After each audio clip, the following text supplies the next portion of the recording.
এখন যেগুলো দেখাবো এগুলো সব আমার নিজের হাতের করা। এটা আমি প্রথমবার করেছিলাম, প্রথম কাজ আমার। এই তো। আর এরপরে আমি যেটা করেছিলাম, আমি কিছু কিছু করে দেখাবো, কারণ সব আমি হয়তো এক ইয়েতে দেখাতে পারবো না।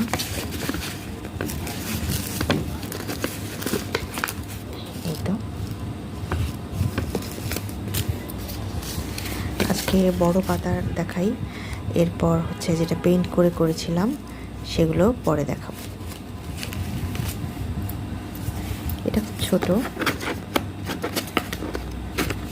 ও আচ্ছা, এটা হাতের কাজ না, এটা আমি সারানা থেকে টিপ কিনেছিলাম, ওরা আমাকে এটা এই পাতার মধ্যে গিফট পাঠিয়েছিল। লাস্ট এটা দিয়ে শেষ করছি। এটা বড় টিপ যে পেইন্ট করেছিলাম।